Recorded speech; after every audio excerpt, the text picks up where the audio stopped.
یاد رکھنا، ہم کئی بار یہ مسئلہ بیان کر چکے ہیں، اللہ رب العالمین اس امت کے اغنیاء کو مال اس امت کے فقیروں کی وجہ سے دیتا ہے۔ ان فقیروں کا، ان مسکینوں کا، ان یتیموں کا میرے مال میں حق ہے۔ افسوس آج میں یہ سمجھتا ہوں، میرا یہ نظریہ بن چکا ہے، جو میں کماتا ہوں، جو میں نے اکٹھا کیا وہ میرا ہے، اس میں کسی کا کوئی حق نہیں ہے، اس میں کسی کو کوئی ضرورت نہیں ہے۔ حضرت سوچئے ذرا، دینے والے نے تمہیں اس لیے دیا ہے کہ تم میرے فقیروں کو، میرے مسکینوں کو، رب ذوالجلال نے نظام کائنات چلانا تھا نا، ساری انسانیت کو میرا اللہ برابر کر دیتا، دنیا کا نظام کیسے چلنا تھا؟ ترتیب بنائی ہے میرے اللہ نے، اور اس میں اسلام نے حسن یہاں پر پیدا کیا ہے۔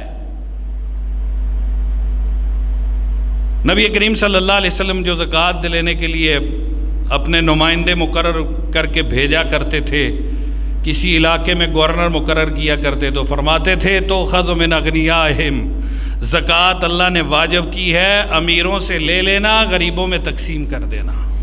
وَتُرَدُّ إِلَىٰ فُقَرَائِهِمْ۔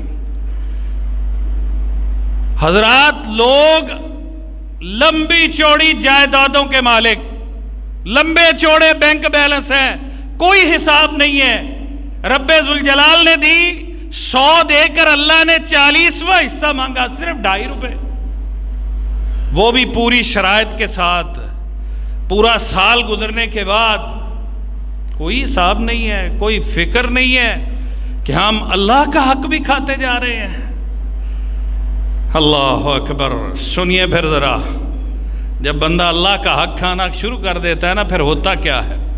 اللہ نے ایک واقعہ بیان کیا ہے سورۃ القلم کے اندر بڑی تفصیل کے ساتھ، اور اس واقعے میں کچھ بھائی تھے، ان کا باپ بڑا سخی آدمی تھا، اور یہ سیدنا عیسیٰ علیہ السلام کو جب آسمان پر اٹھایا گیا، اس سے تھوڑی دیر پہلے کا واقعہ ہے۔ باپ کا کام یہ تھا کہ جس دن وہ فصل کاٹتا تھا، فقراء اور مساکین کو پتہ ہوتا تھا، وہ وافر مقدار میں اللہ کے راستے میں دیتا تھا۔ تو دور دراز تک فقراء اور مساکین کو پتہ تھا کہ فلاں دن فلاں شخص کا مال، اس کی فصل کٹے گی، پھل اترے گا، اناج آئے گا، ہم پہنچیں گے۔ اللہ اکبر۔ باپ فوت ہو گیا، بیٹوں نے گھر بیٹھ کے مشورہ کیا، محنت تو ساری ہم کرتے ہیں، اور ابا حضور سارے مسکینوں میں زیادہ مال تقسیم کر دیتے تھے،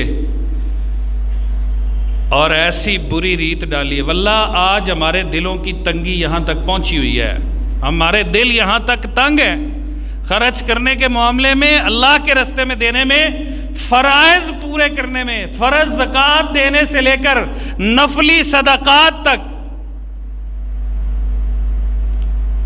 ہمارے پاس بہانے ہیں، ہمیں دوسرے نظر آتے ہیں، اس کے پاس اتنا مال ہے، وہ کون سا خرچ کرتا ہے؟ وہ خرچ کرے، وہ دے۔ اللہ اکبر۔ ہوا کیا؟ مشورہ ہوا جی بھائیوں کا، باہر بیٹھ کے، باپ فوت ہو گیا، کہنے لگے بات یہ ہے کہ ہمارے باپ نے تو ان کی عادتیں بگاڑ رکھی ہیں، اب کل کٹائی کا دن ہے، یہ تو سارے مسکین آ جائیں گے، سارا مال تو یہ لے جائیں گے، ہم کیا لائیں گے؟ اتنی محنت ہم کرتے ہیں۔ اور انسان یہاں پر بھول ہے، غلطی یہاں پر ہے، تو صرف محنت ہی کر سکتا ہے، اس میں پھل پھول اور اناج ڈالنا اس کا کام ہے، وہ ڈالے یا نہ ڈالے اس کی مرضی ہے۔ یا پھر اس سے اگلا کام جو ان آیات کے آخر میں آ گیا ہے، اِنَّا بَلَوْنَاهُمْ كَمَا بَلَوْنَا أَصْحَابَ الْجَنَّةِ لَيَصْرِمُنَّهَا مُصْبِحِينَ۔ انہوں نے کہا ایسا کرتے ہیں کہ رات ہی نا، فجر سے بھی پہلے تہجد کے وقت جا کے نا اپنی فصل کاٹ لیتے ہیں، پتہ ہی نہیں چلے گا۔ وَلَا يَسْتَثْنُونَ، کسی بات کو علیحدہ نہیں کر رہے تھے، استثناء نہیں کر رہے تھے. فطاف علیہا طائف، ہوا کیا، وہ رات کے وقت اٹھے. اللہ رب العالمین کو یہ بات ناپسند آ گئی. الذی جمع مالا وعددہ. اللہ اکبر. اللہ کہتے ہیں یہ انسان کتنا بھولا ہے. جب اس کے پاس نہیں ہوتا تو کہتا ہے یا رب یا رب، اللہ دے دے اللہ دے دے. جب میں اس کو دے دیتا ہوں پھر کہتا ہے، جب نہیں دیتا کہتا ہے اللہ مجھے آزما رہا ہے. جب دیتا ہوں کہتا ہے میں نے کمایا ہے، میرا مال. مالی مالی مالی یا ابن آدم. آدم کا بیٹا کہتا ہے میرا مال میرا مال میرا مال. تیرا مال کیا ہے؟ تیرا مال تو وہ ہے جو تو نے کھا لیا، ہضم کیا، ختم ہو گیا. جو پہن لیا وہ سیدھا ہویا، ضائع ہو گیا. اور جو تو نے اللہ کے راستے میں خرچ کر دیا فَأَمْضَيْتَ، وہ تیرا آگے چلا گیا، وہ ذخیرہ ہو گیا. جس کو تو سمجھتا ہے کہ یہ میں کیوں دوں، ذخیرہ وہ ہوتا ہے، باقی تیرا مال نہیں ہے.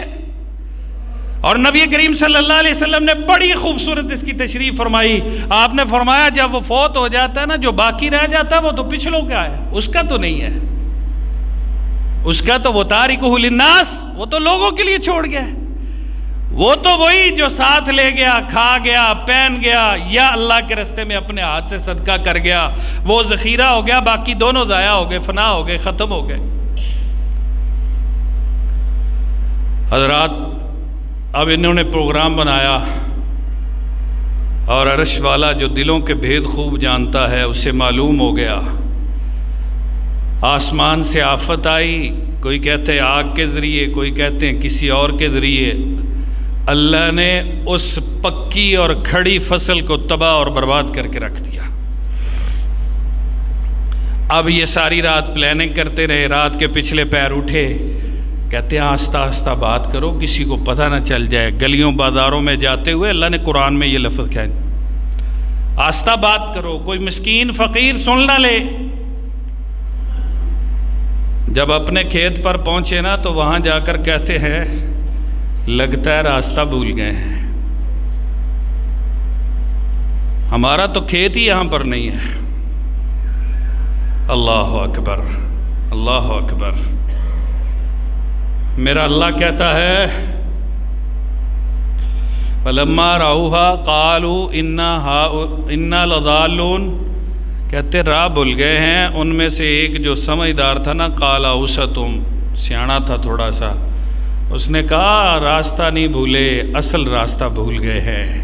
میں نے تم سے کہا تھا اللہ کی تسبیح بیان کرو، لولا تسبحون، او اللہ کی حمد بیان کرو، اللہ کی رحمت میں آنے کی کوشش کرو، اللہ کی تعریف بیان کرو. جس اللہ نے ہمیں یہ دن دکھایا، جو اللہ ہمیں دے رہا ہے، اس اللہ کے راستے میں خرچ کرنے سے تم گھبرات. اللہ اکبر. حضرات سمجھ آ گئی ان کو، بے ساختہ پھر کہنے لگ گئے قالوا سبحان ربنا انا كنا ظالمین. عقل ٹھکانے آ گئی، کہنے لگے ہمارا رب بڑا مہربان ہے، وہ بڑا ہی پاک ہے، ہم ہی ظالم ہیں. اور رب سے رجوع کرو، اب دے گا تو وہی دے گا.